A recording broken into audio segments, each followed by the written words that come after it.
이사야서 해설 19번째. 주님은 영원하신 하느님, 땅 끝까지 창조하신 분이시다. 한속은 실비야 스녀. 사도신경을 외울 때마다 천지의 창조주를 저는 믿나이다 라고 고백하지요. 천지를 누가 창조했는가 하는 문제가 중요하다고 생각하십니까? 천지가 다른 누구에 의해 만들어졌거나 창조된 것이 아니라고 했다면 무슨 차이가 있을까요? 이 질문 때문에 머리가 혼란스러운 분들께는 처방약으로 다른 질문을 드리겠습니다. 그 문제가 중요하지 않다면 이사야서 40장에서는 왜 하느님을 땅 끝까지 창조하신 분이라고 말하겠습니까? 창조주 하느님. 이사야 예언서 제2부에는 몇 가지 중요하고 새로운 신학적 주제들이 나타납니다. 그 가운데 하나가 창조입니다. 구약 성경에서 창조 교리는 주로 창세기와 이사야서에서 다루어지고 다른 부분들에서는 단편적으로 나타납니다. 많은 책에서 다루는 주제가 아니기에 그만큼 이사야 예언서 제2부의 특징이라고 말할 수 있습니다. 제2부의 첫 장인 40장에서부터 이미 창조라는 주제가 되풀이되며 강조됩니다. 이 장에서 하느님은 손바닥으로 바닷물을 되었고 산과 언덕들을 천칭으로 달았던 분, 하늘을 휘장처럼 펴신 분, 별들을 창조하신 분, 땅끝까지 창조하신 분이라고 일컬어집니다. 무슨 의미에서일까요? 지금이 중요한 시점에서 우리와는 별 상관없는 옛날 이야기를 하고 있는 것일까요?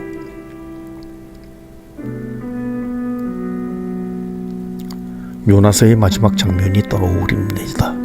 너는 내가 수고하지도 않고 키우지도 않았으며 이 아주까리를 그토록 동정하는구나. 그런데 이 커다란 성읍 니네베를 내가 어찌 동정하지 않을 수 있겠느냐. 요나는 아주까리가 말라버리자 하느님께 화가 나서 죽을 지경이라고 합니다. 그가 아주까리를 심어 키운 사람이었다면 훨씬 더 안타까워했겠지요. 더 나아가서 왼쪽과 오른쪽을 가릴 줄을 모르는 니네베의 수많은 사람을 만드시고 돌보신 하느님은 그들을 아낄 수밖에 없으실 것입니다. 그분께는 그들 모두가 소중하고 그들이 어떤 잘못을 했더라도 그들을 잃고 싶지 않으셨을 것입니다. 그러면 이제 이사야서를 읽는 이들에게로 돌아가 봅시다. 다윗 왕조가 무너지고 성전이 불타 없어지고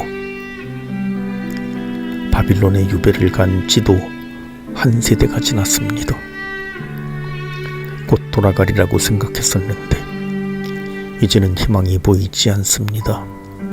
버려진 아이처럼 아무도 우리의 처지를 돌아보지 않는 것처럼 느껴집니다.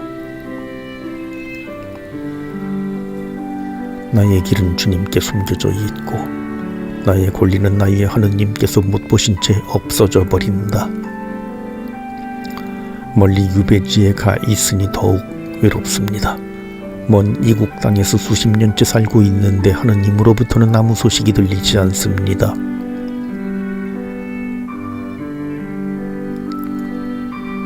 그때 예언자가 말합니다. 하느님은 저 수많은 별을 만드셨고 그 하나하나의 이름을 부르시는 분이시라고. 세상에 존재하는 모든 것은 모두 하느님이 만드신 것이고 그래서 그 모두가 하느님께 소중하다고 인간이 헤아릴 길 없는 무궁무진한 지혜로 만물을 돌보시는 하느님은 이 먼 땅에 와 있는 너희의 발걸음도 헤아리신다고. 그러니 그분을 믿고 힘을 내라고 합니다. 태초에 하늘과 땅을 만드셨다는 것, 그것은 억만 년 전에 있었던 일이라고 해서 우리와는 상관없는 일이 아닙니다. 하느님이 세상 만물을 창조하셨다는 것은 우리에게 순간마다 우리를 돌보시는 분이 계시다는 것을 의미합니다. 밥을 먹거나 말거나 병이 들거나 말거나 유배를 가거나 말거나 아무도 신경 쓰지 않는 것이 아니라 어떤 처지에서도 나에게 눈길을 고정하고 있는 분이 계심을 뜻합니다. 유배 끝 무렵에 이스라엘은 그것을 믿기 어려워했습니다. 그때 예언자는 땅끝까지 창조하신 분을 말합니다.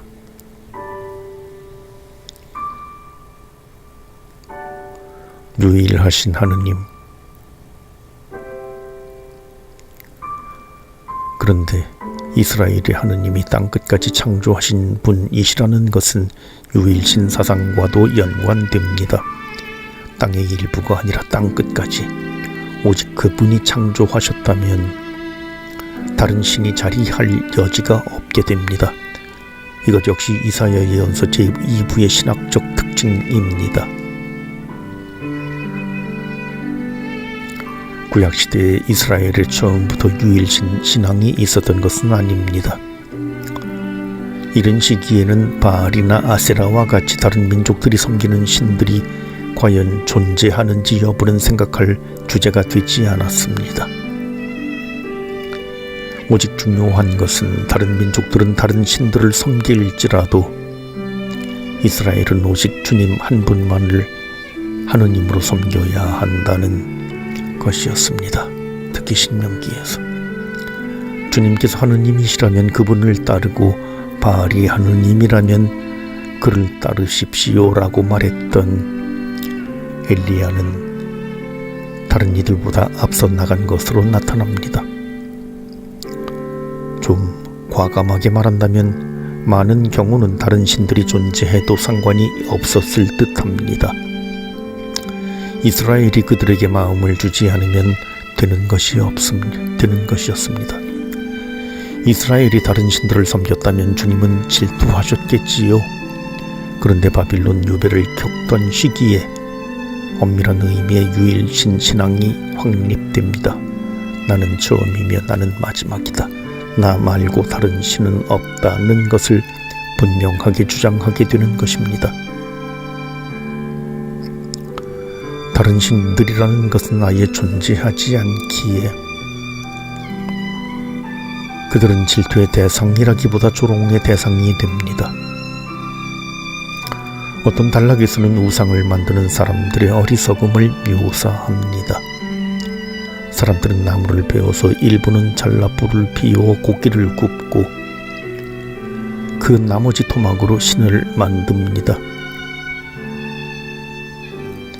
그러니 그들이 신이라고 하는 것들은 고기 굽는 장작이나 다를 것이 없습니다. 그 신들은 사람들이 어깨에 메고 다녀야 하지만 이스라엘의 하느님은 당신 백성을 안고 다니십니다. 우상이란 사람들이 필요에 따라 자기 손으로 만든 것일 뿐 아무것도 하지 못합니다. 이들은 모두 생명 없는 존재이고 살아계시며 역사에 개입하시고 앞으로 일어날 일들을 알고 계실 뿐만 아니라 그 일들을 이루어 가시는 분은 오직 주님 한 분이십니다. 키루스를 부르신 하느님. 그렇다면 페르시아 임금 키루스에 대해서는 어떻게 설명할 수 있을까요? 페르시아의 임금 키루스는 바빌론에 유배 온 이들을 고향으로 돌아가게 하지요. 이사야 예언서 제2부에서 선포되는 구원은 구체적으로는 키루스를 통해서 실현되고 이사야서에서는 키루스에 대해 주님의 기름 부은 받으니 메시아, 주님께서 오른손을 붙잡아 주신 이라고 말합니다.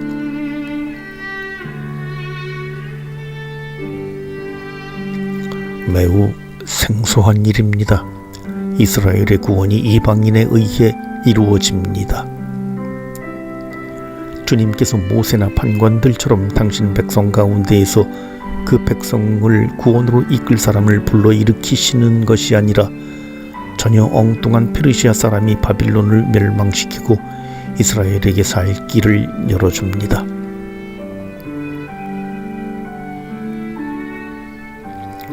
만일 여러 신이 있어서 이스라엘에게는 주님이 있고 바빌론은 바빌론대로 페르시아는 페르시아대로 그들의 신이 따로 있다면 키루스를 불러 일으킨 이는 아마도 페르시아의 신이어야 할 것입니다.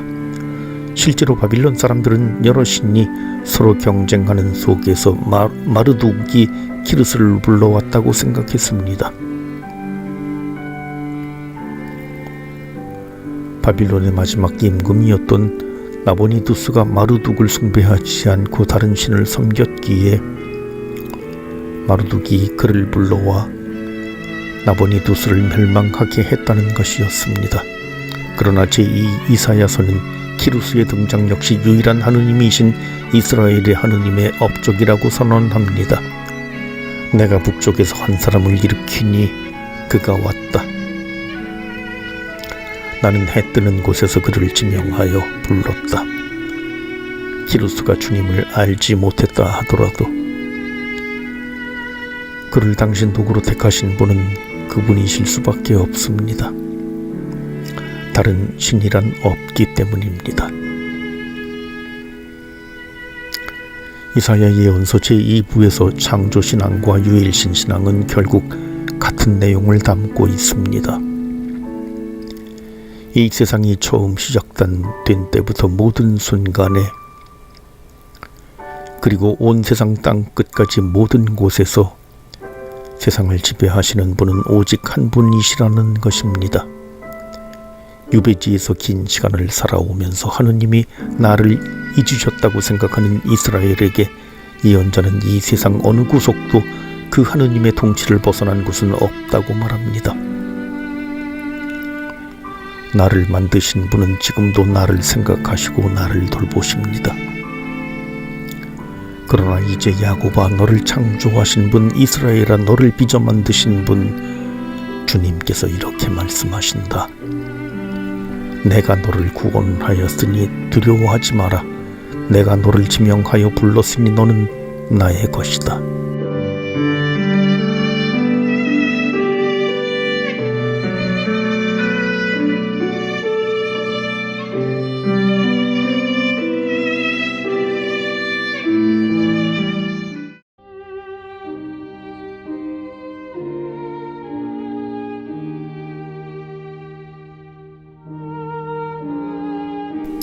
이사야서 해설 20번째.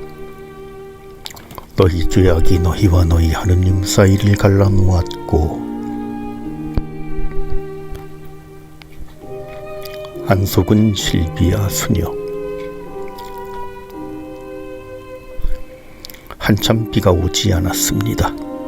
저수지 바닥이 드러나고 지하수를 찾아 땅을 파도 물이 나오지 않았습니다. 그러던 어느 날 예보도 없던 비가 조금씩 내리기 시작했습니다. 빗방울이 너무나 고마웠습니다. 비를 주시라고 더 열심히 기도를 해야 하나? 하지만 그 생각이 떠오르자마자 미국이 파리 기후협약 탈퇴를 선언했다는 뉴스가 생각났고 바로 다른 대답이 들려오는 듯 했습니다. 기후는 인간들이 망쳐놓고 하느님을 탓하기에는 이것이 이사야 예언서 제3부가 작성되던 시기에 이스라엘의 모습이기도 했습니다. 제3 이사야와 그의 시대. 제3 이사야라는 한 사람의 예언자를 찾을 수 있는 것은 아닙니다. 이사야서 56장부터 66장을 쓴 사람이 있기는 하지요. 하지만 그가 한 사람이라고 보장할 수는 없습니다. 한 사람이 56장에서 66장을 모두 썼다고 주장하는 사람은 소수입니다.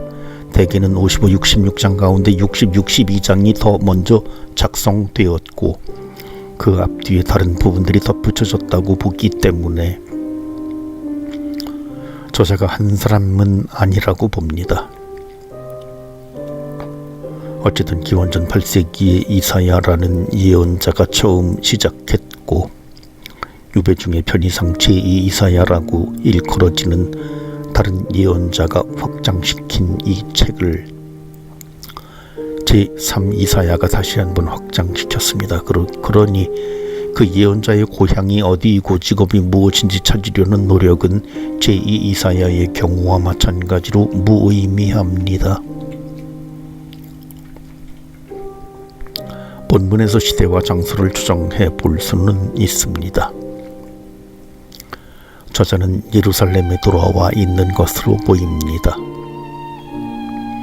유배에서 돌아온 후에 여러 가지 상황이 본문에 나타납니다. 아직 성전 재건은 완성되지 않은 상태입니다. 그러니 유배에서 돌아온 기원전 538년부터 기원전 520년 정도라고 추정할 수 있습니다. 이렇게 연대를 비교적 정확히 알 수 있으니 그 시대의 상황은 성경의 다른 책들을 통해서도 알아볼 수 있습니다.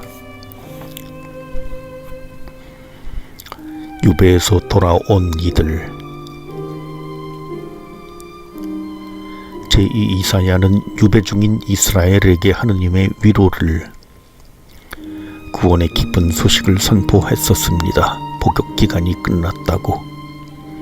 그러니 바빌론을 떠나 나오라고 재촉했습니다. 하느님은 광야에 길을 내고 사막에 강을 내는 분이시며 유배지에서 고향으로 돌아가는 길에는 이집트 탈출 때보다 더 놀라운 광경이 벌어지리라고 말했습니다. 예전의 일들을 기억하지 말고 옛날의 일들을 생각하지 마라. 보라, 내가 새 일을 하려고 한다. 사람들은 오랜 유배 생활에 지쳐 구원의 약속을 믿기 어려웠고 그냥 바빌론 땅에 눌러 앉으려고도 했지만 적어도 예언자는 그들에게 힘을 내라고 말하며 하느님의 구원 능력을 선포했습니다. 드디어 기원전 538년에 키루스는 칙령을 반포했고 이스라엘은 유배에서 풀려났습니다. 그러나 유배에서 돌아와 보니 상황이 너무 어려웠습니다. 성전과 도성이 무너지고 사회가 깨진 채로 50년이 지났으니 유배를 갔던 이들도 남아있던 이들도 모두 살기가 어려웠을 것입니다. 하가이서에서는 유배에서 돌아온 이들이 바로 성전을 짓지 못한 이유가 나오지요. 사람들이 주님의 집을 지을 때가 되지 않았다고 합니다. 가뭄과 기근이 이어졌고 백성은 자기 살기에 바빴습니다. 그 중에서도 사람들은 곡식을 얻기 위해서 그리고 임금에게 낼 세금을 마련하기 위해서 밭과 집과 포도원을 저당 잡히고 그 빚을 갚지 못해 동족의 종이 됩니다. 도성을 재건하는 데에도 많은 어려움이 따릅니다. 예루살렘에 돌아와서 성벽을 보수하다 보니 방해도 많고 일은 끝이 없어 사람들이 짐꾼의 힘은 다해가는데 자네들은 많기만 하구나. 우리 힘으로는 이 성벽을 쌓지 못하리라고 탄식합니다. 지치고 기가 꺾였습니다. 주님의 손이 짧아 잘 되면 내 탓, 못 되면 조상 탓이라던가요. 이 상황에서 이스라엘은 하느님의 능력을 의심합니다.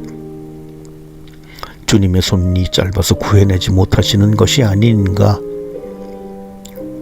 주님의 귀가 어두워 듣지 못하시는 것이 아닌가?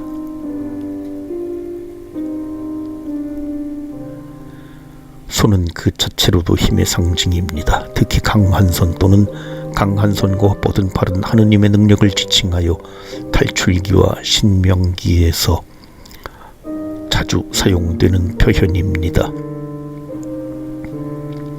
그러니 주님의 손은 이스라엘을 이집트 땅 종살이하던 집에서 끌어내신 강한 능력을 나타냅니다. 그런데 그 손이 혹시 짧아서 이스라엘에게 와닿지 못하는 것이 아닌가 의심하고 있습니다. 이스라엘은 자신들의 체험으로 알고 있는 하느님의 그들을 파라오의 손에서 구해내신 분이심을 잊은 듯합니다. 주님의 귀가 어두워 듣지 못하신다는 것은 이스라엘의 단원이 그분의 귀에 들리지 않는다고 생각했기 때문입니다. 유배 중에 나의 길은 주님께 숨겨져 있고 나의 권리는 나의 하느님께서 못 보신 채 없어져 버린다고 단식했던 것과 비슷합니다. 내 목소리가 작아서 안 들리는 것이 아니라 하느님의 귀가 어둡기 때문이라고 문제는 하느님에게 있다고 생각합니다. 그러나 예언자는 이런 생각이 틀렸다고 선언합니다. 보라, 주님의 손이 짧아 구해내지 못하시는 것도 아니고 그분의 귀가 어두워 듣지 못하시는 것도 아니다. 하느님은 그들의 소리를 들으셨고 그들의 처지를 알고 계십니다. 그리고 하느님은 그들을 구원할 능력을 지니고 계십니다. 그런데 왜 구원은 이루어지지 않고 있는 것일까요? 문제는 다른 편에 있습니다. 하느님 편이 아니라 인간 편에 있는 것입니다.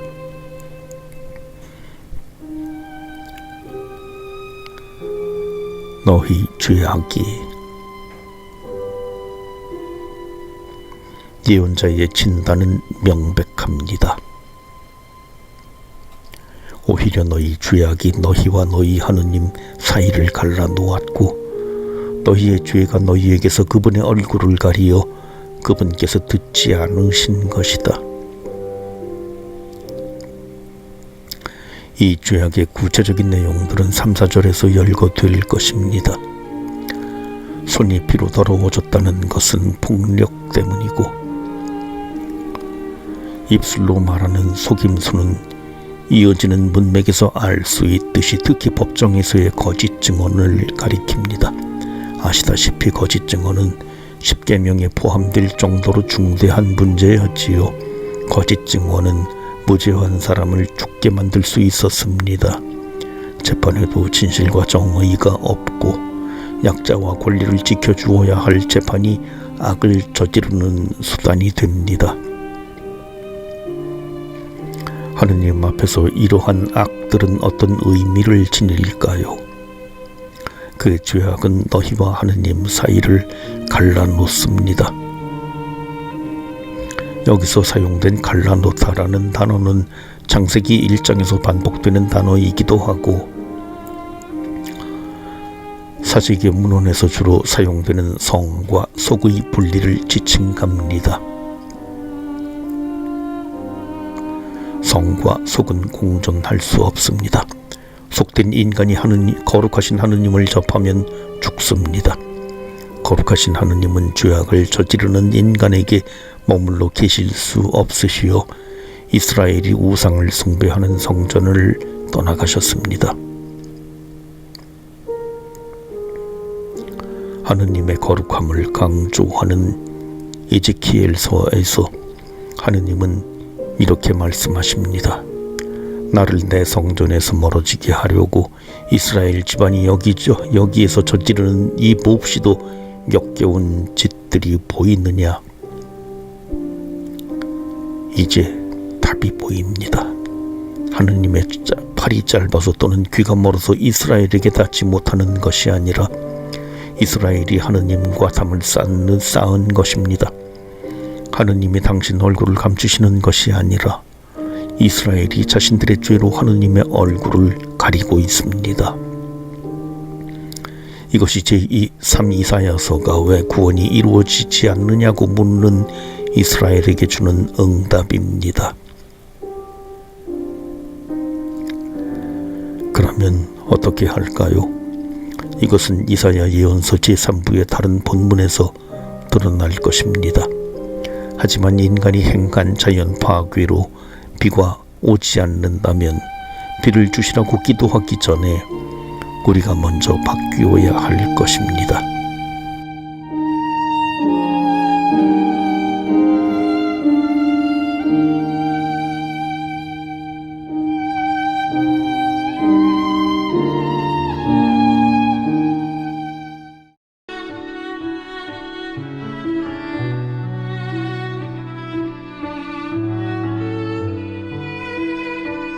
이사야서 해설 20. 주님을 따르는 이방인. 안속은 실비아 수녀. 이방인 문제 성경에 자주 등장하지요. 구약 성경의 느헤미야에서는 이방 여인을 배척하지만 요나서에서는 니네베인들이 구원되기를 바라는 하느님의 모습을 보여주고 룻기에서는 배척받은 모압 여자가 하느님 백성으로 들어옵니다. 신약 성경에서는 그리스도교 신앙을 받아들이는 이방인들이 생기면서 바오로서간, 특히 로마서에서 유다인과 이방인의 관계에 대해 깊이 논합니다. 이방인들도 구원되는가? 이방인들 가운데에서도 원수였던 민족들은 어떻게 대해야 하는가? 이방인들이 하느님의 백성으로 교회 공동체로 들어올 수 있는가? 이 문제를 생각할 때 쉽게 잊어버리는 것이 있습니다. 우리가 이방인이라는 사실입니다. 자, 이제 좀 다른 각도에서 이방인 문제를 생각해 봅시다. 우리는 이방인들을 받아들이는 이스라엘이 아니라 하느님 백성으로 받아들여진 이방인들입니다.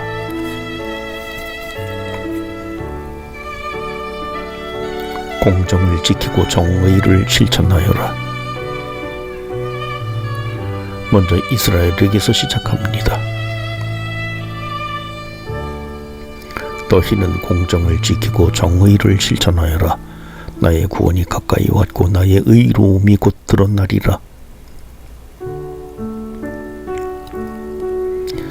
이사야 예언서 제3부에 나오는 하느님의 첫 말씀이며 이 부분이 핵심입니다.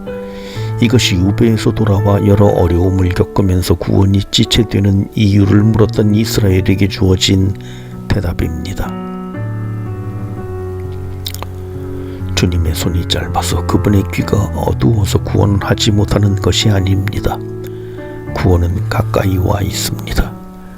말하자면 구원은 바로 문 앞까지 와 있는데 이스라엘이 문을 막고 못 들어오게 하고 있다는 것입니다. 그 장벽을 허무는 것이 바로 정의와 공정입니다.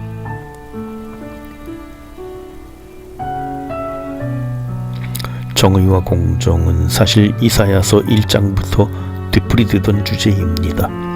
정의와 공정 두 단어를 굳이 구별해 본다면 정의는 의로움과 연관되고 이사야서에서는 구원과도 연관됩니다. 인간을 구원하는 하느님의 의로움이라는 측면 때문입니다. 한편 공정은 재판, 심판, 법칙법이라는 의미도 가진 단어입니다. 어쩌면 두 단어를 구별하는 것보다도 비슷한 의미를 가진 두 단어를 함께 씀으로써 더 강조하는 것으로 보입니다. 정의와 공정이 거의 매번 함께 쓰이는 것을 보면 이사야서의 신학적 특징이라고도 말할 수 있겠습니다. 되짚어보면 과거에 예루살렘은 충실한 도성이었고 공정이 가득하고 정의가 그 안에 깃들어 있었는데 그 정의와 공정을 잃어버리고 창녀가 되었습니다. 이에 대하여 심판을 선고하는 것이 이사야 예언서 제1부였습니다. 하느님은 공정을 줄자로 정의를 저울로 삼아 시온을 심판하고 그 정의와 공정으로 예루살렘을 구원할 것입니다.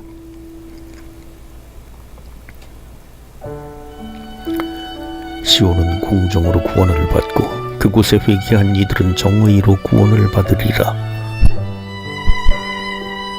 이사야 예언서 제1부에서는 메시아의 임금도 정의와 공정으로 통치할 것이라고 예고합니다.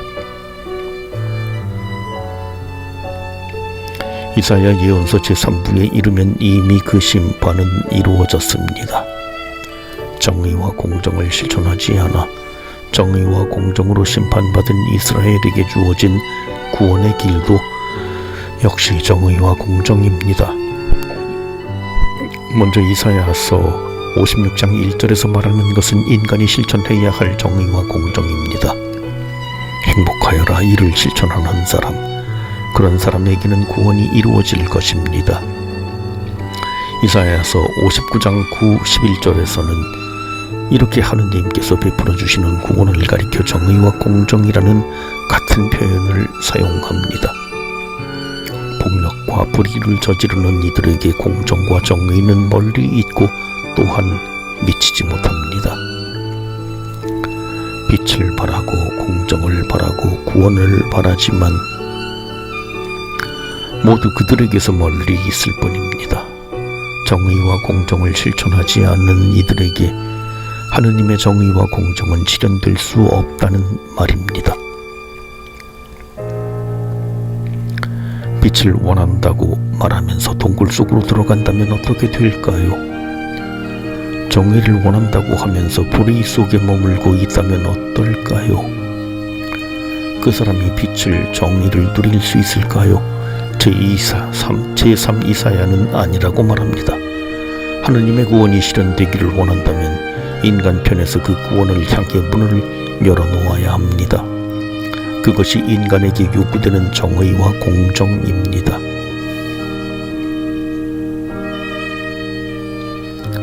주님을 따르는 이방인. 여기서 이방인 문제가 제기됩니다. 이스라엘이라고 해서 모두 구원되고 다른 민족들이라고 해서 모두 멸망하는 것이 아니라면 이스라엘이라 하더라도 정의와 공정을 실천하는 사람은 구원되고 그렇지 않은 사람은 구원되지 못한다면 이방인이라도 정의와 공정을 실천하는 사람은 구원될 수 있습니다. 주님을 따르는 이방인이라는 표현은 이러한 위치에 있는 이들을 지칭합니다. 유다인의 핏줄이 아니면서 유다교로 개종한 이들이지요. 유배에서 돌아온 이스라엘은 특히 에즈라 느헤미야 시대를 거치면서 자신들의 민족적 종교적 정체성을 확립하는 데에 큰 노력을 기울였습니다. 이방 여인들과 결혼해서 살고 있던 유다인들이 그 여인들을 쫓아내기까지 했지요. 이유는 있었습니다. 자신들의 신앙을 순수하게 보존하지 않는다면 다시 멸망하고 이 민족의 지배를 받게 되리라는 것 때문이었습니다. 왕국이 무너지고 유배를 갔다가 50년 만에 돌아왔으니 한편으로는 약간 국수주의적으로까지 기우는 열성이 일어났던 것도 그들 나름대로 이유가 있었을 것입니다. 요나서의 주인공 요나가 그러한 태도를 대표합니다. 그는 니네베 사람들의 구원에 관심이 없었습니다. 하느님이 니네베를 멸망시키지 않으실 줄을 알았기에 하느님의 도구가 되고 싶지 않았고, 그래서 하느님을 피해 도망갔던 요나에게 하느님은 오른쪽과 왼쪽을 가릴 줄도 모르는 사람이 12만 명이나 있고 또 수많은 짐승이 있는 이 커다란 성읍 니네베를 내가 어찌 동정하지 않을 수 있겠느냐 하고 말씀하십니다. 하느님은 그들도 구원하고자 하십니다. 이사야서 56장에서도 하느님은 이방인들이 구원되기를 원하십니다. 이방인은 주님께서는 나를 반드시 당신 백성에게서 떼어버리시리라 하고 말할 필요가 없습니다. 하느님은 그들을 떼어버리지 않으십니다. 이스라엘이면서도 전례에 참여할 수 없었던 고자도 마찬가지입니다. 그들은 후손이 없어도 성전의 기념비가 남을 것입니다. 이방인이나 고자라 하더라도 그들이 주님을 섬기고 주님의 이름을 사랑하며 주님의 종이 되려고 한다면 그들은 주님의 종이 됩니다. 주님의 종들, 우리말에서는 단수와 복수를 굳이 구별해서 쓰지 않아도 되는 경우가 많지만 이사야서에서 종과 종들은 각각 매우 중요한 의미를 갖습니다. 이사야 예언서 제2부에는 주님의 종이 있습니다. 그 종은 죽었습니다. 하지만 그의 죽음은 헛되지 않았고 그의 뒤를 이어 종들이 나타나기 시작합니다. 이어서 이사야 예언서 제3부에서는 여러 차례 주님의 종들이 나타납니다. 이들은 하느님의 충실한 백성이고 구원될 이들이며 주님의 종의 뒤를 잇는 이들이라고 말할 수 있습니다. 그런데 이방인들도 그런 주님의 종들이 됩니다. 그들이 정의와 공정을 실천한다면, 또 주님을 따른다면 그들은 하느님 백성으로 받아들여질 것입니다. 그들이 하느님의 거룩한 산 시온으로 모여와 하느님께 제사를 바칠 것이고, 하느님의 성전은 모든 민족들을 위한 기도의 집이 될 것입니다. 이렇게 해서 우리도 주님의 백성에 들어갈 수 있게 됩니다. 우리가 유다인이 아니어도 주님을 섬기고 사랑한다면 하느님은 우리를 당신 집으로 초대해 주십니다. 어느 누구도 하느님께 나를 당신 백성에게서 떼어 버리시라고 말할 수 없습니다. 누가 하느님의 집에서 우리를 배척하려 할지라도 그 집의 주인이신 하느님은 흩어버리는 분이 아니라 사람들을 모아들이는 분이십니다.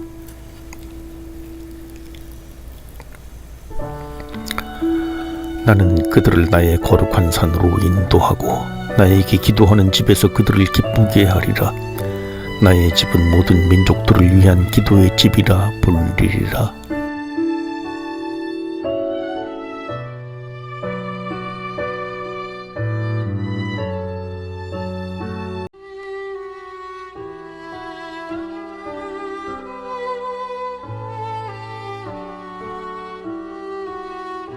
이사야서 해설 21번째.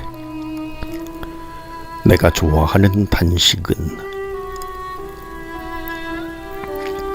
안속은 실비아 수녀. 어느 해인가 대림 시기 동안 공동체에서 몇 가지 약속을 정하고 특별히 노력을 하기로 한 적이 있습니다. 그중 하나가 기도 시간에 늦지 말자는 것이었습니다. 하지만 약속을 해놓고도 크게 달라지지는 않았습니다. 화가 났습니다. 약속은 뭐하러 하는 거야? 한참 화를 내다 보니 우리가 약속한 것이 또 있었다는 사실이 생각났습니다. 화를 내지 않기로 한 약속이었습니다. 이사야서 58장이 생각났습니다. 하느님이 바라신 것은 무엇이었을까요? 저희가 단식하는데 왜 보아주지 않으십니까? 정의와 공정을 실천하라고 설교하는 이사야 예언서 제3부에서 58장은 특히 단식을 주제로 합니다. 참된 단식, 이 주제는 예언서들에서 고전적으로 등장하는 주제이기도 합니다.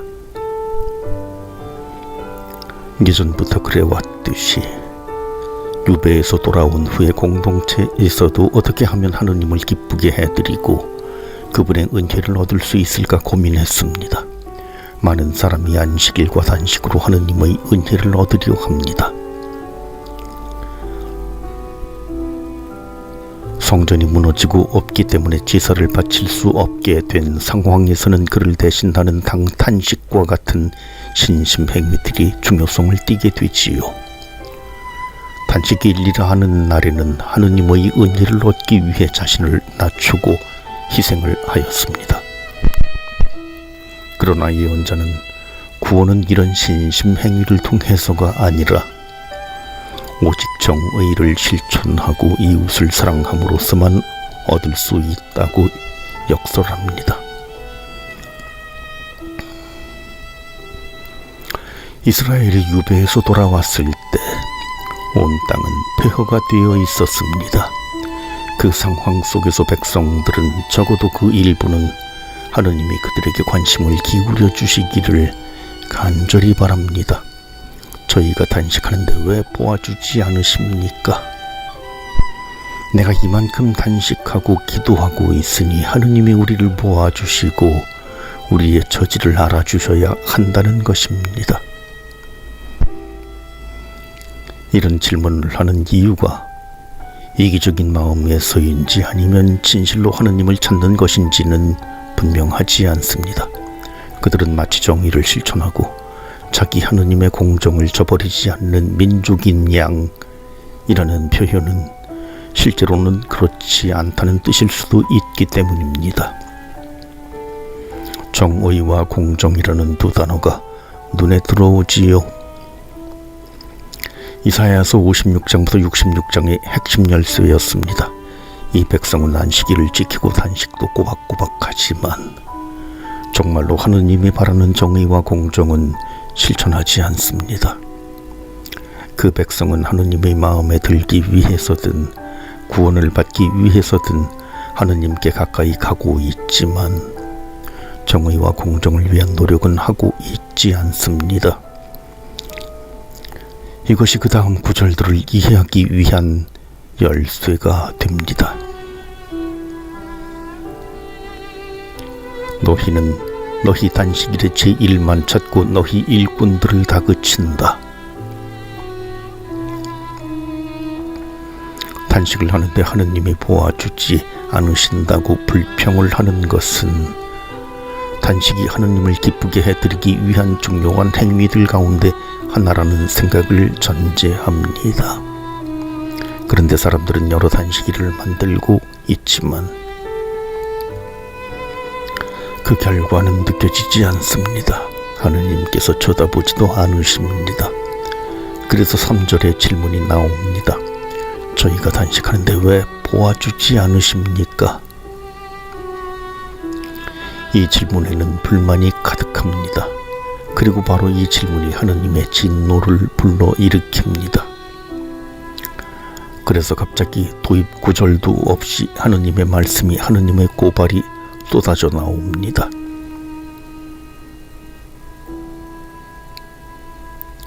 하느님께서 응답하시지 않는 이유는 이기심, 탐욕, 그리고 사람들 사이의 다툼에 있습니다. 그들은 단식을 하면서도 자신의 이익을 추구하는 일을 계속하고 일꾼들에게 가혹하게 일을 강요합니다. 다툼과 분쟁을 일으키고 폭력을 휘두르면서 동시에 단식을 합니다. 그들은 아버지이신 하느님을 공경한다고 하면서 그들의 형제들은 이웃을 괴롭힙니다. 5장부터 7절에서는 단식과 함께 행하는 고행들에 대해서도 고발합니다. 무의미한 이런 행위들을 보시며 하느님은 진정한 단식은 이웃을 향한 것이어야 한다고 말씀하십니다. 불의한 결박을 풀어주고 하느님께서 좋아하시는 단식을 설명하는 6절에는 자유와 연관된 4가지 표현이 나옵니다.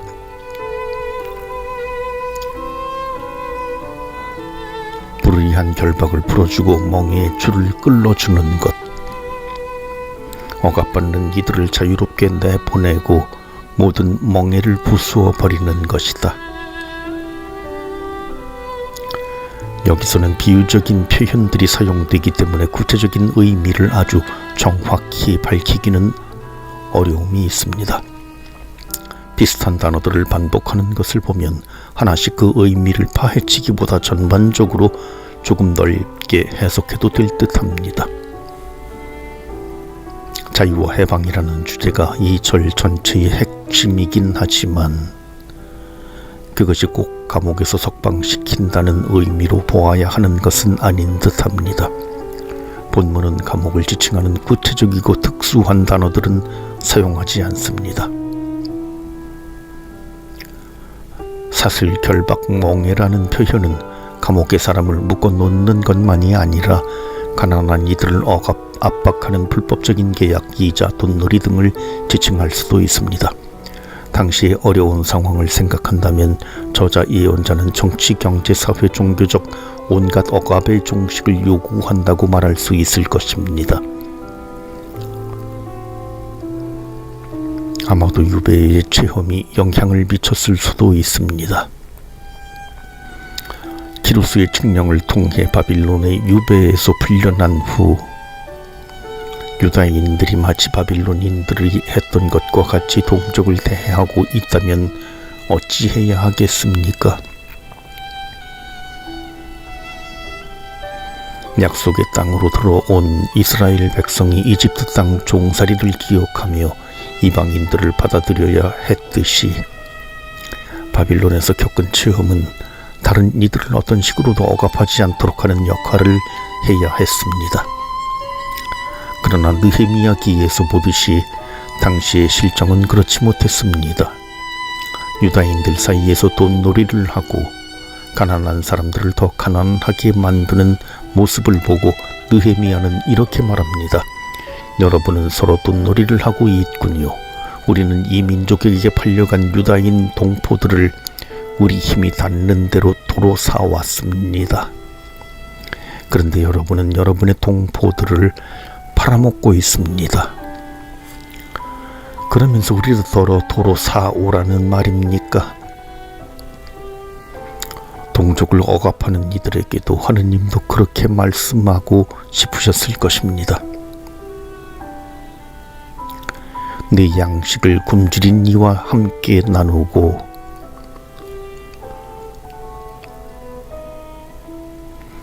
이렇게 6절이 억압받는 이들에 대해 말했다면 7절은 굶주린 이들, 집이 없고 입을 것이 없는 가난한 이들에 대해 말합니다.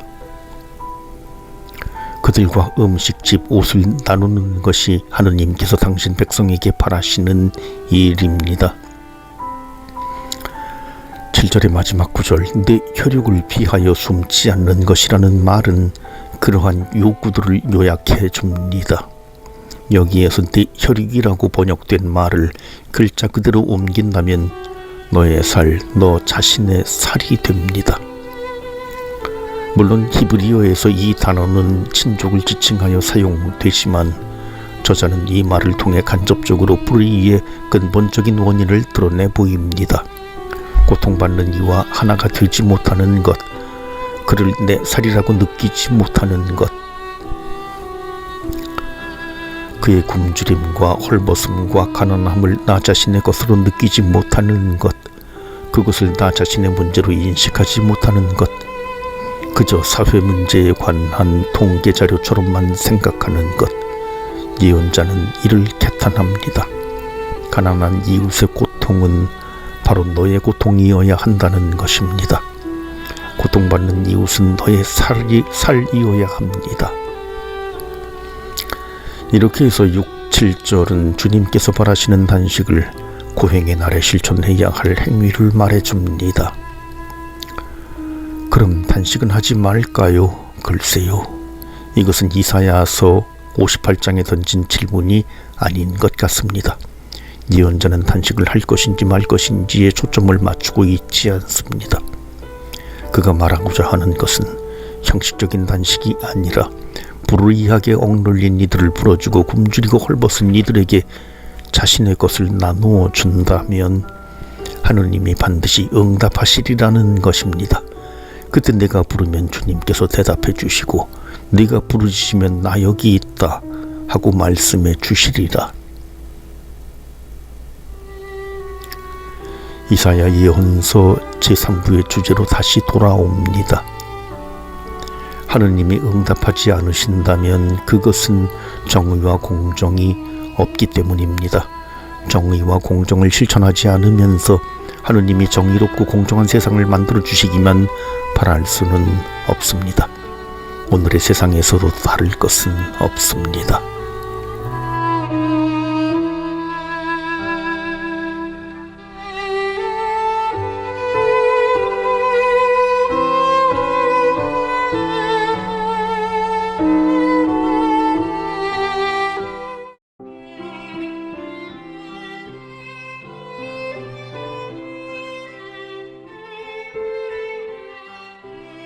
이사야 해설 23번째. 일어나 비추어라, 너의 빛이 왔다. 안속은 실비아 수녀. 언젠가 한 학생이 박사 논문을 발표했습니다. 주제는 이사야 예언서 제2부와 시편의 일부 부문에 나타난 이스라엘의 선교 사명이었습니다. 내용은 상상은 할 수 있지만 기억은 안 납니다. 그런데 심사를 하시던 분이 질문을 했습니다. 이스라엘이 바빌론에 유배를 갔을 때 바빌론 사람들이 개종을 했느냐는 것이었습니다. 질문이 너무 황당하다고 생각했습니다. 하지만 시간이 지나고 보니 어쩌면 그 질문이 핵심을 찌른 것일 수도 있겠다는 생각이 듭니다. 이스라엘의 선교 사명이라는 것이 무엇인지 그것부터 다시 생각해야 하기 때문입니다. 이달에는 특히 이사야 예언서 제3부에서 예루살렘이 다른 민족들을 향해 어떤 역할을 해야 하는지 생각해 보겠습니다. 나는 너를 민족들의 빛으로 세운다. 다른 민족들에 대한 사명은 이사야 예언서 제2부 주님의 종의 노래에서도 나타납니다. 주님의 종의 둘째 노래에서 주님께서는 당신이 택하신 종에게 다음과 같이 말씀하십니다. 내가 나의 종이 되어 야곱의 지파들을 다시 일으키고 이스라엘의 생존자들을 돌아오게 하는 것만으로는 충분하지 않다. 나의 구원이 땅끝까지 다다르도록 나는 너를 민족들의 빛으로 세운다. 앞서 보았던 것처럼 이 노래에서는 너는 나의 종이다. 이스라엘아 라고 하니 이 본문에서 종은 충실한 이스라엘이라고 해둡시다. 그렇다면 이 노래에서 이스라엘은 세상의 다른 민족들에 대해서 어떤 사명을 갖고 있습니까? 어떤 사명을 갖고 있습니다. 그들에게 빛이 되어야 합니다. 그럼 어떻게 해야 할까요? 다른 민족들이 쳐다볼 만한 업적을 이루어 열심히 빛을 발해야 할까요? 그런데 우리는 주님의 종이 그렇게 대단한 성과를 거두지 못했다는 것을 압니다. 그는 자신이 쓸데없이 고생만 했다고 생각했고 모욕과 수모를 당했으며 죽임을 당해 묻히기까지 했습니다. 그런 종이 민족들의 빛이 될 수 있을까요? 그의 사명이 민족들을 비추는 것이라고 말할 수 있을까요? 주님의 종이 열심히 선교 사업을 해서 바빌론 사람들을 개종시켰을까요? 그건 아닌 듯합니다. 주님의 종의 둘째 노래에 머물면서 힌트가 없는지 되짚어 봅니다. 어쩌면 나의 구원이라는 말이 열쇠가 될지도 모르겠습니다. 주님의 종은 심한 멸시를 받으니 민족들에게 경멸을 받느니 지배자들의 종이 된 이입니다. 그런데도 임금들이 일어서고 제후들이 엎드리는 것은 신실한 주 너를 선택한 이스라엘의 거룩하신 분 때문입니다. 이스라엘 때문이 아니라는 뜻입니다. 이스라엘이 어떤 일을 해서가 아니라 하느님이 어떤 일을 하시기 때문에 임금들이 경배합니다. 일어나 비추어라. 이사야 예언서 제3부 중에서 60, 62장은 더 이른 시기에 형성된 부분이라고 봅니다. 여기서는 귀향 후에 예루살렘을 묘사한 부분이 나타납니다. 그 대표적인 본문이 60장과 62장입니다. 여기에서는 예루살렘에게 앞서 주님의 종에게 했던 말과 유사한 말을 합니다. 일어나 비추어라, 너의 빛이 왔다. 이 말을 듣는 예루살렘의 처지는 유배에서 돌아온 이들의 상황과 같았습니다. 이미 그러나 아직 아니라고 말할 수 있겠습니다. 완전히 멸망했던 그 땅에 유배 갔던 이들이 돌아옵니다. 구원의 때인 것은 분명합니다. 그러나 아직 완성은 아니었습니다. 폐허, 빈곤, 분열, 침략을 비롯한 어려움은 계속 있었습니다. 바빌론을 멸망시킨 페르시아의 입장에서 본다면 유다는 대수롭지 않은 작은 변두리 지역에 불과했습니다. 예루살렘의 성전을 다시 짓고 도성을 쌓았다 해도 단단한 힘을 가지고 페르시아에 맞서 일어날 만한 세력으로는 보이지 않았을 것입니다. 그런 예루살렘이 어떻게 일어나서 다른 민족들을 비출 수 있을까요? 그런데 여기에서도 앞서 나왔던 나의 구원과 비슷한 표현이 눈에 띕니다. 일어나 비추어라, 너의 빛이 왔다. 주님의 영광이 네 위에 떠올랐다. 너의 빛은 예루살렘이 스스로 만들어내야 하는 빛이 아닙니다. 그 빛은 예루살렘에게 옵니다. 예루살렘은 그 빛을 받습니다. 예루살렘 위에 떠오르는 그 빛은 주님의 영광입니다. 온 세상이 어두울 때에도 예루살렘 위에는 하느님의 영광이 비칩니다. 어두운 무대 위에 많은 사람이 올라가 있을 때 한 점의 스포트라이트를 비춘다면 그 자리에 있는 사람이 우리 눈에 보이겠지요.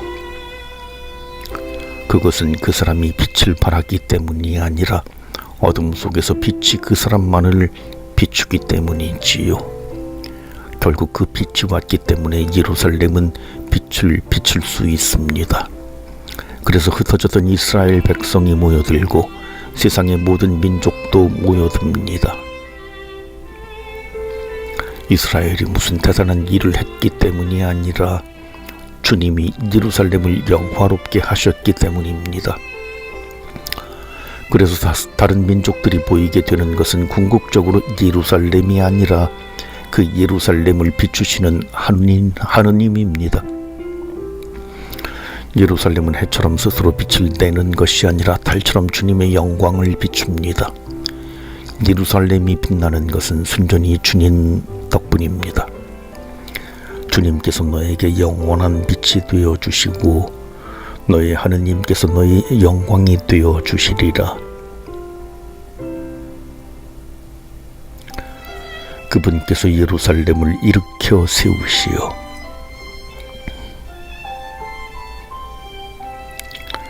좀 더 구체적으로 들어가 봅시다. 주님은 예루살렘에게 무엇을 해 주시는 것일까요? 62장에서 예언자는 하느님께서 예루살렘을 구원해 주실 때까지 잠잠히 있을 수가 없다고 말합니다. 그리고 2장에서 예루살렘의 구원은 여러 가지 새로운 이름으로 표현됩니다. 소방맞은 여인, 버림받은 여인이라고 불리던 예루살렘은 내 맘에 드는 여인, 혼인한 여인이라고 불리게 될 것이고, 그리고 찾는 도성, 버림받지 않는 도성이라고 불리며 그 주민들은 거룩한 백성, 주님의 구원을 받은 이들이라고 불리게 됩니다. 소박을 맞고 버림을 받았다는 것은 하느님과의 계약한 관계가 단절되었다는 것을 뜻합니다. 이스라엘의 역사에서는 유배가 바로 그 순간이었다고 말할 수 있습니다. 나는 너희 하느님이 되고 너희는 나의 백성이 될 것이다 라는 말로 요약되는 하느님과 이스라엘의 계약은 이스라엘의 불충실로 인하여 깨졌습니다. 이 상태에서 예언자는 가만히 있을 수가 없고 다른 이들에게도 쉬지 말고 주님의 기억을 일깨우라고 말합니다. 그분께서 예루살렘을 일으켜 세우시어 세상에서 칭송을 받게 하시기까지, 그리고 하느님은 그 예루살렘을 내 마음에 드는 여인이라고 부르시며 그 땅을 아내로 맞아들이십니다. 이렇게 깨졌던 관계가 회복되고 하느님이 예루살렘을 일으켜 주실 때 다른 민족들은 거기에서 하느님의 업적을 봅니다. 답이 나온 것 같습니다.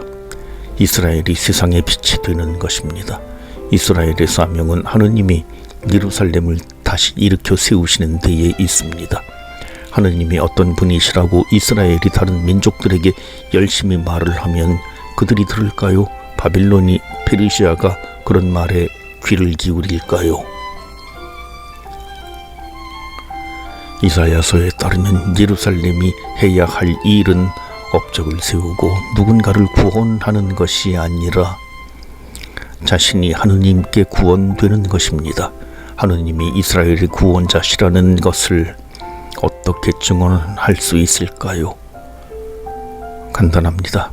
이스라엘은 하느님의 손에 구원됨으로써 그분이 누구신지를 세상에 보여줍니다. 이것이 예루살렘의 사명입니다. 이사야 예언서 제2부에서 주님의 종이 지녔던 역할과도 공통점이 있습니다. 예루살렘 자신은 멸망과 파괴를 겪어야 했습니다. 그 처절한 무력함 속에서 하느님께 구원되었고, 그럼으로써 하느님의 충실하심과 그분의 능력을 온 세상 앞에서 증언합니다. 주님께서 시온을 세우시고 다시 영광 속에 나타나시어 헐벗은 이들의 기도에 몸을 돌리시고 그들의 기도를 업신여기지 않으시리라. 오는 세대를 위하여 이것이 글로 쓰여 다시 창조될 백성이 주님을 찬양하리라.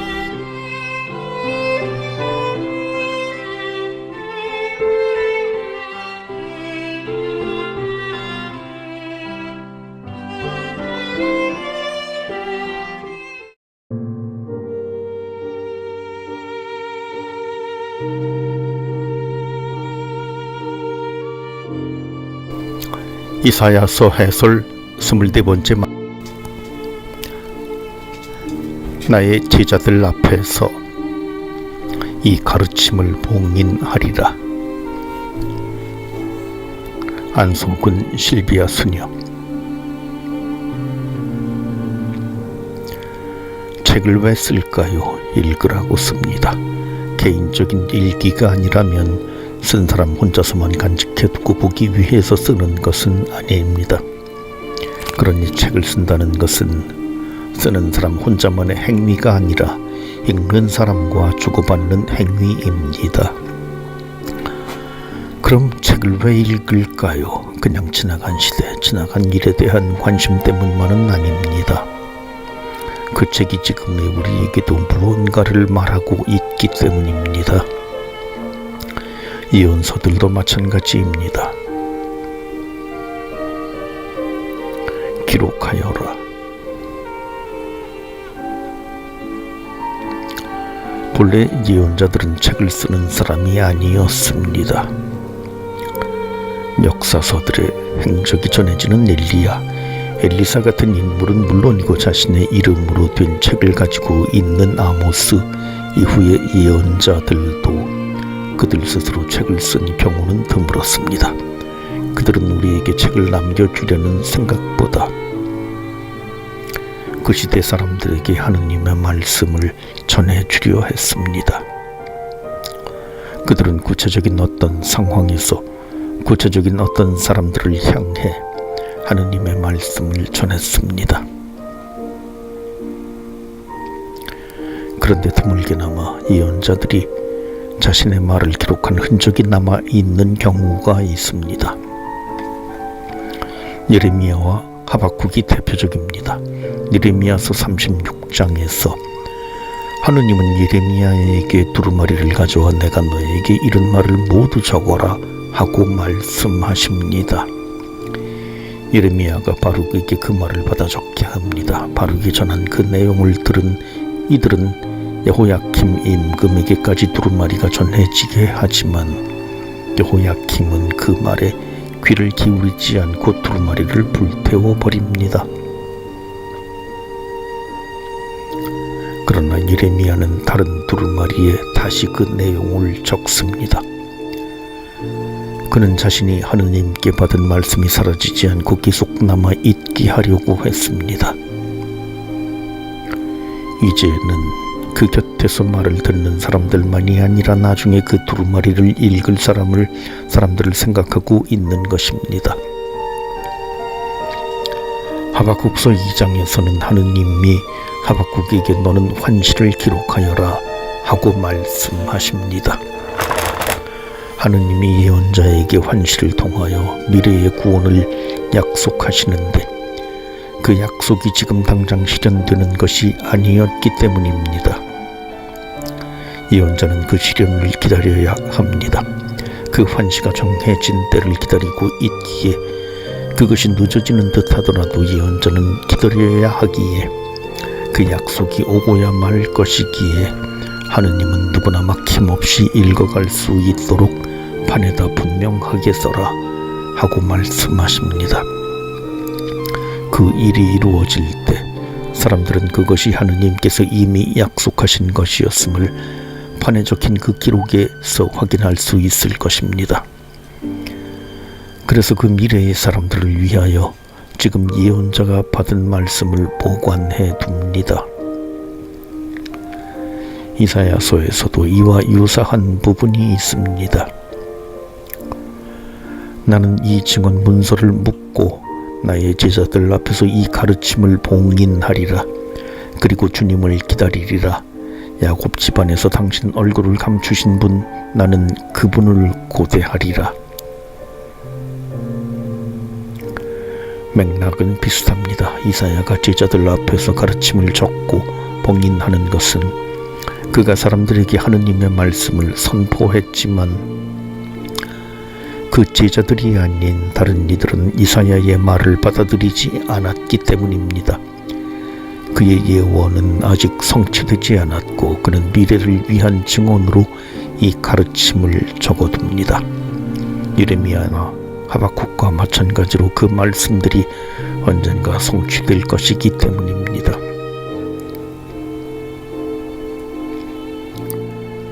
봉인을 하면 지금 그 자리에 있는 이들은 오히려 그 말씀을 볼 수 없습니다.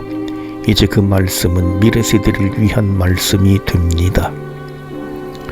지금은 열어볼 수 없는 말씀이지만 언젠가 그 예언이 이루어질 때에는 그가 선포한 것이 하느님의 말씀이었음을 확인하게 될 것입니다. 이사야는 아직 완성되지 않은 그 말씀을 간직하며 주님을 기다립니다. 말씀은 미래 독자들을 위한 것이 됩니다.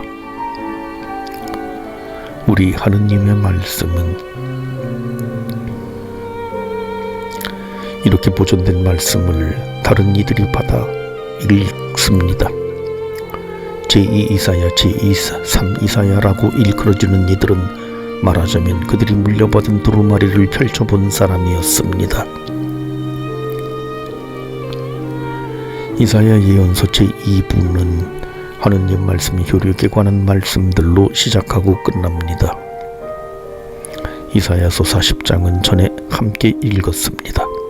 예언자는 유배 중에 이스라엘에게 구원의 기쁜 소식을 선포해야 하지만 오랜 유배 생활로 희망을 잃은 이들은 그의 말을 쉽게 받아들이지 못합니다. 어떻게 그들을 설득해야 할지 난처해하는 예언자에게 하느님은 말씀하십니다. 풀은 마르고 꽃은 시들지만 우리 하느님의 말씀은 영원히 서 있으리라.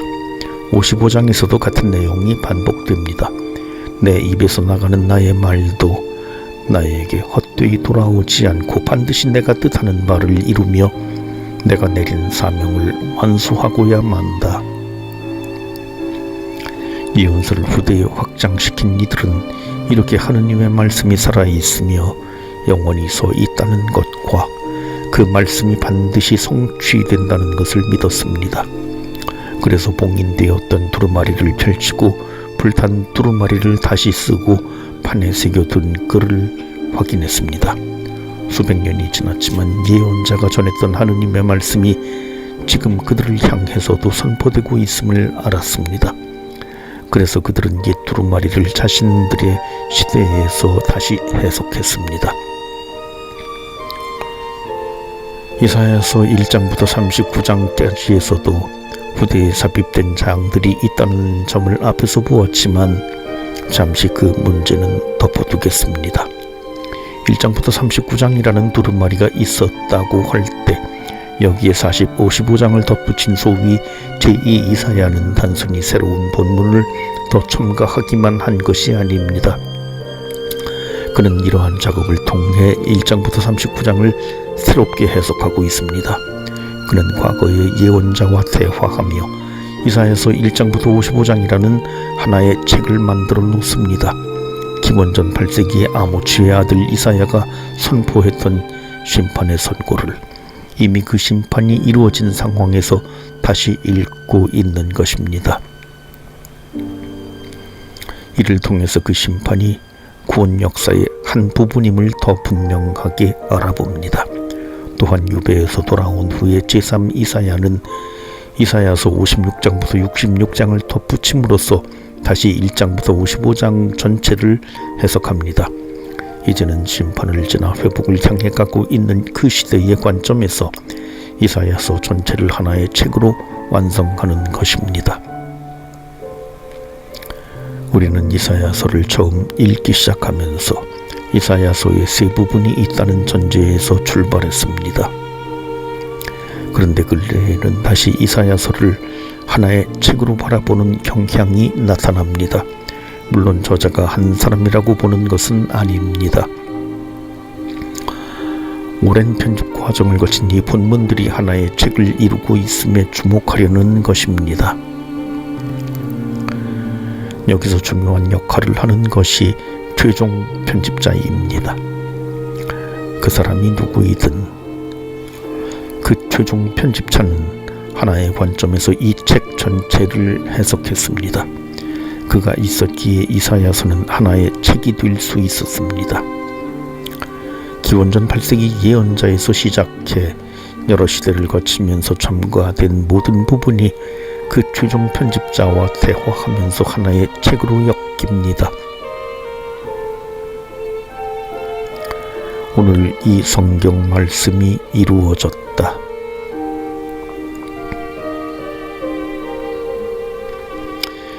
그런데 여기에서 그치지 않습니다. 구약의 경계를 넘어 신약에 이르면 루카복음서에서 예수님은 나자렛 회당에 가시어 첫 설교를 하시면서 이사야 예언서의 두루마리를 받아 읽으십니다. 주님께서 나에게 기름을 부어주시니 주님의 영이 내 위에 내리셨다. 주님께서 나를 보내시어 가난한 이들에게 기쁜 소식을 전하고 이사야서 61장의 말씀입니다. 그리고 그 자리에 있는 이들에게 선포하십니다. 오늘 이 성경 말씀이 너희가 듣는 가운데에서 이루어졌다. 예수님은 당신 자신과의 관계에서 이사야서를 해석하십니다. 그 책은 이 순간을 위한 예수 그리스도에게서 이루어지는 구원 약속의 실현을 위한 책이 됩니다. 저자가 쓴 책은 그 책을 읽고 해석하는 독자와 대화하고 그 대화 속에서 의미를 지니게 된다고 했습니다. 루카복음은 우리에게 그 대화의 결정적인 순간을 보여준 것입니다. 구약과 신약 전체를 성경으로 받아들이는 그리스도인들에게 이사야서를 완성하시는 분은 예수 그리스도이십니다. 예수님께서 그 말씀을 읽고 해석하심으로써 우리에게 이사야서의 의미가 온전히 밝혀집니다.